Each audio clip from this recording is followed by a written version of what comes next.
السلام عليكم، مرحبا بكم في القناة وفيديو جديد.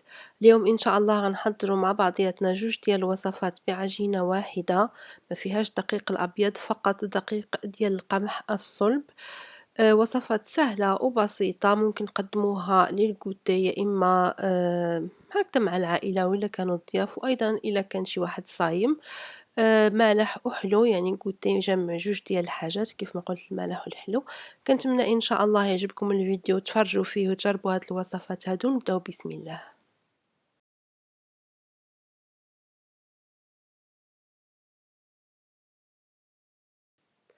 فهنايا في البول ديال العجانة عندي تقريبا 800 غرام ديال دقيق القمح، اللي هو نفسه اللي كيكون في دقيق القمح الكامل، يعني اللي بالنخالة. طبعا كنغربلوه نحيدو النخالة وكنستعملو هذاك الدقيق اللي كيكون رطب بزاف. انا غنستعمل العجانة، ولكن بكل سهولة ممكن تستعمل يعني تعجنوا العجينة بيدكم. فعندي هنايا كيف ما قلت 800 غرام ديال دقيق القمح. غنضيف له معلقه كبيره ديال الملحه، وغنبدا نضيف الماء بشويه بشويه. في هذه المرحله هذه ديال العجين ما غنضيف حتى شي محسن ديال العجين، فقط الملح والماء دافي حتى نحصل على واحد العجينه اللي تكون قاصحه. يعني مدلوكه مزيان مزيان، ولكن في نفس الوقت تكون مجموعه، فحال نقولوا تقريبا القوام ديال العجينه ديال فحال العجينة ديال رزة القاضي. فهنايا من بعد ما دلكات العجينة مزيان كيف ما كتلاحظوا بقى قاصحة، في نفس الوقت غنقسمها على جوج. النصف الأول غنشكل به كرات صغيرة. هاد الكرات اللي كتشوفوا هنايا غنقسمهم على جوج، هادو هما اللي غنحضروا بهم إن شاء الله المحنشات حلوين ومالحين. بالنسبة للنصف الثاني ديال العجين غنضيفوا له بعض الأشياء فيما بعد. فكيف ما كتشوفوا هنايا غنغطي هاد الكرات هادو بالدقيق جيدا، وغنغطيهم بالبلاستيك الغذائي طبعا انتم في واحد البلاطو، وغنخليهم يرتاحوا على الاقل واحد الساعه ونصف الى ساعتين. ممكن حتى تحضروا هاد العجينه هذه في الليل وتحتفظوا بها في الثلاجه حتى تبغيو تستعملوها وتجبدوها. بالنسبة للنصف الثاني ديال العجين كيف ما كتلاحظوا هنايا عندي تقريبا واحد ملعقة كبيرة ديال الماء سخون. غنضيف لها معلقة صغيرة ديال العسل، تقريبا واحد الرشة أو ربع ملعقة صغيرة ديال الخميرة ديال الخبز. هادو طبعا غنضيفهم للعجينة ديال الملوي باش نحصلوا على واحد الملوي اللي يكون مفروق وأيضا رطب. ف غنضيف أيضا واحد الملعقة كبيرة ديال زيت الزيتون، وغنضيفهم للعجين، وغادي نكمل الدلك ديالو.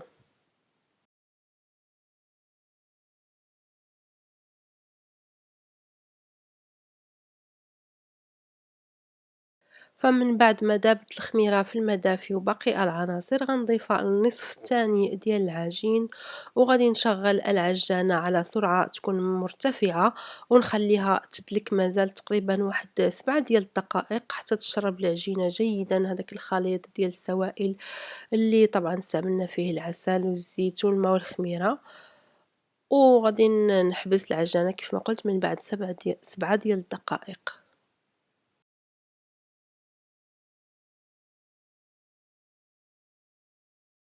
هنايا غادي نستعمل واحد البلاطو غنحط فيه الكويرات ديال العجين، لان الرخامه بارده بزاف. حنا عارفين العجينه الا بردات ما كتبغيش تطلق. فغادي ناخد العجينه اللي عجنتها في المرحله الثانيه، يعني ضفت لها العسل والخميره والزيت والماء الى اخره. غنشكل منها كويرات صغيره، هادو هما اللي غنحضروا منهم الملاوي فيما بعد ان شاء الله. حتى هما غادي نغطيهم بالبلاستيك الغذائي وغنخليهم يرتاحوا. عفوًا غندهنوهم بالزيت شيء ضروري باش ما ينشفوش، وغنغطيهم بالبلاستيك الغذائي ونخليهم يرتاحوا على الأقل واحد ساعة حتى يطلقوا راسهم مزيان. دابا البرد يعني الجو بارد ما غاديش يخمروا، إلا كان الجو دافي طبعًا ما غتخليهمش يخمروا ساعة كاملة، يعني واحد 25 دقيقة صافي كيطلقوا راسهم. الوقت اللي غادي ترتاح لنا فيه العجينة غنحضروا الحشوة ديال المحنشات.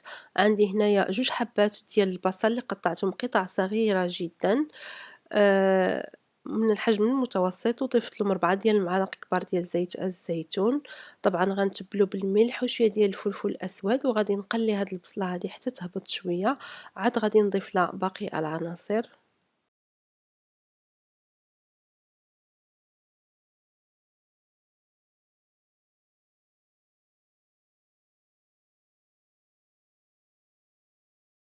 من بعد ما تشحرات البصلة غنضيف لها تقريبا واحد 300 غرام ديال الكفتة. اللي ما بغاش يستعمل الكفتة ممكن يستعمل قطع ديال الدجاج أو ممكن يستعمل الخضر فقط. الحشوة كتبقى لكم كتبقى على حسب المتوفر عندكم وأيضا على حسب الذوق ديالكم. ممكن تستعملوا الخضر فقط يعني البصلة القرعة خيزو إلى آخره. أنا غنستعمل الكفتة غنتبلها بشوية ديال السكينجبير والخرقوم، وغنعمل هاد الكفتة هادي بالطعم ديال الملح وحلو كيف ما قلت في المقدمة. فغادي نضيف شوية ديال السكر يعني معلقة كبيرة، فيما بعد غنضيف معلقة كبيرة أيضا ديال العسل والقرفة طبعا. وغادي نقلي هاد الكفتة هادي يعني نديها ونجيبها هكدا مع البصلة حتى طيب ونطفيلها.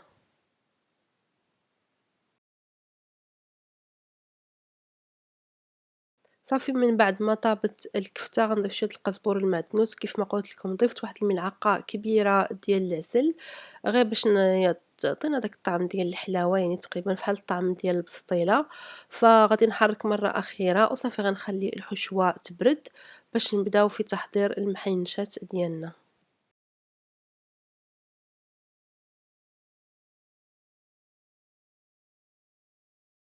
بالنسبة للتوراق ديال هاد العجينة هادي اللي كنت يعني عملتها في الطحين، فغندهن سطح العمل بشوية ديال الزيت ماشي بزاف غير واحد الكمية قليلة، وغنطلقو على نطلق الكرة ديال العجينة على شكل مستطيل.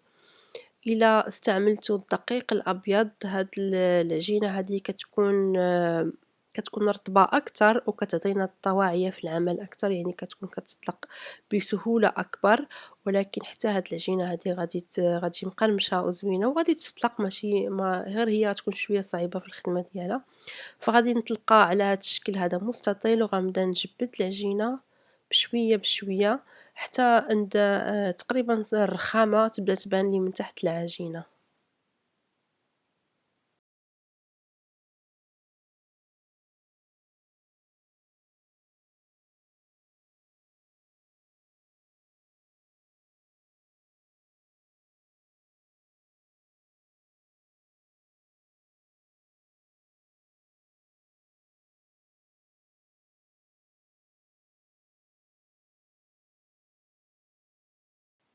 عندي هنايا واحد الكمية ديال الزبدة اللي ذوبتها غندهن العجين وغادي نطويه على جوج غير باش ما تقطعليش العجينة وتخرج لي الحشوة. فغادي نطويه على جوج. من بعد غادي نضع واحد الكمية ديال الكفتة طبعا كل ما نطويو نضيفو الزبدة باش نحصلو على ديك القرمشة وايضا على التوراق اللي كنبغيوه في الورقة. وغادي نضيف الحشوة طبعا وغادي نطوي العجين بحال هاد الشكل هذا. كنطويوها بهاد الطريقة هادي كيف ما قلت باش ما تخرجلناش الحشوة من العجين وكنستمروا باللف حتى كنحصلوا على واحد الشريط طويل. من بعد كنلفوه على شكل محنشة. نحاولوا اننا ندهنوا العجين لانها طبعا كانت غير في الدقيق ما فيهاش المادة الدهنية. ندهنوا بالزبدة كلما لوينا باش نحصلوا على القرمشة وما تجيناش العجينة يعني ناشفة.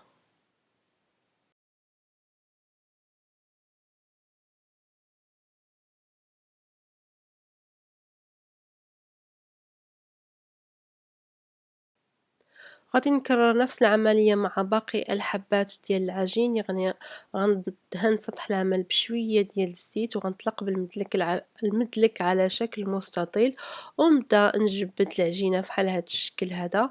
ومن بعد غادي نطويها على جوج من بعد ما ندهن بالزبدة طبعا. غنطوي العجين على جوج وغنوضع فيه الحشوة في الوسط. ومن بعد غادي نبقى نلوي حتى نحصل على واحد الشريط ونلفّو على شكل محنشة.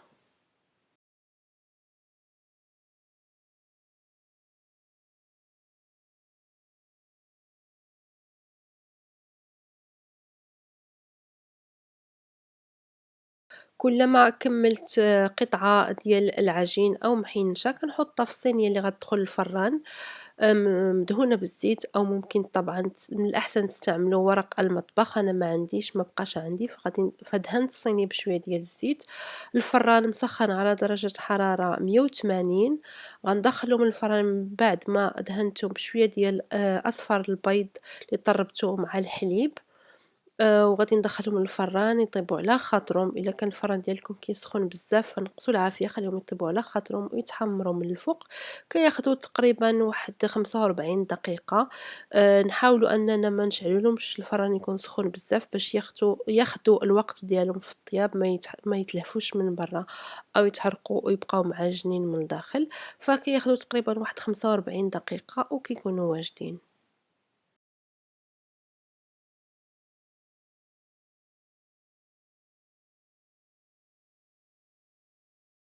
الوقت اللي يكونوا فيه المحنشات في الفران غنبداو في تشكيل الملوي ديالنا.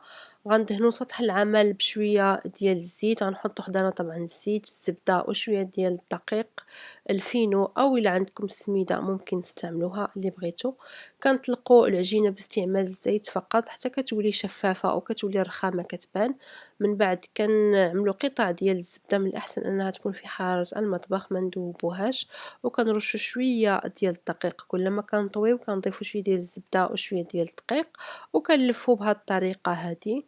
كنحصلوا على شريط فحال هاد الشكل هذا. كنحاولوا اننا نورقوه على حسب المستطاع، وطبعا كندهنوه بالزبدة او بالزيت وكنرشوا بالدقيق. من بعد كنلفوا هاد الشريط هذا على الشكل مسمنة فحال هكذا وكنحطوها في الصينية ترتاح. كنكرروا نفس العملية مع باقي الكرات ديال العجين فحال دائما كلشي كيعرف يصاوب المسمن، ومن بعد نتلاقاو.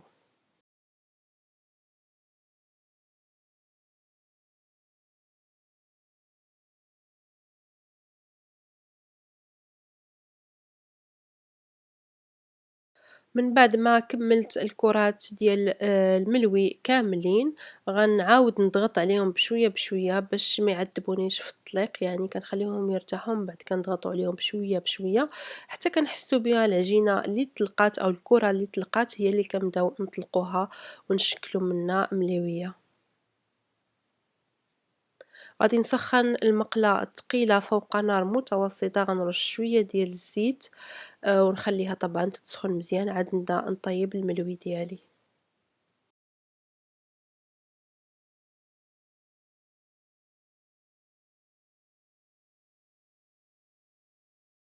بما أن المقلة اللي عندي كبيرة فكطيب تقريبا 5 ديال المليويات من الحجم الصغير، أو ممكن إلا كانوا المليويات كبار من الأحسن نطيبو واحد بواحد باش ياخد الوقت ديالو في الطياب وأيضا يتحمر مزيان.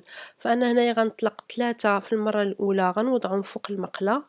من بعد ما غادي نوضعهم ما غنتعطلش عليهم، يعني ثواني بسيطة غير نحس بهم قبضوا راسهم من التحت غنقلبهم للجهة الثانية وغادي نبقى نقلبهم حتى يتحمروا. هنايا ما غنضيف لهم لا زبدة لا زيت لأن أصلا فيهم الزيت الداخل وفيهم الزبدة، فغنبقى غير نقلبهم كل شوية حتى يبانوا لي تحمروا مزيان وطابوا. صافي غادي نحيدهم ونلويهم في واحد المنديل باش يبقاو سخان.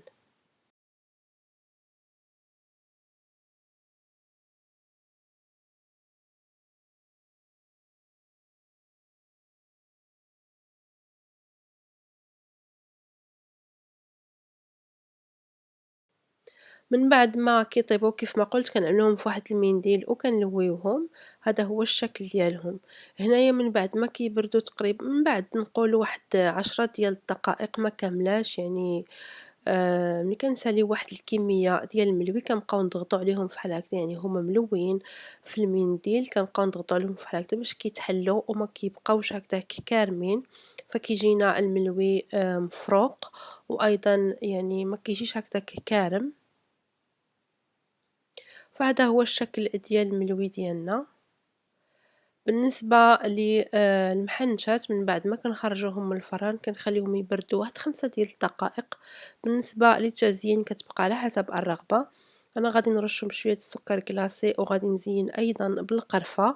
ممكن تزينوهم على حسب الرغبة ديالكم، ممكن تخليهم بحال هكذا أو ممكن تعملوا لهم شوية ديال العسل واللوز يعني هكذا محمر ومهرس، أو ممكن تخليهم عاديين ما تسوقوهمش. كيبقى لكم نتوما الاختيار. وطريقة التزيين كتبقى مسألة ذوق.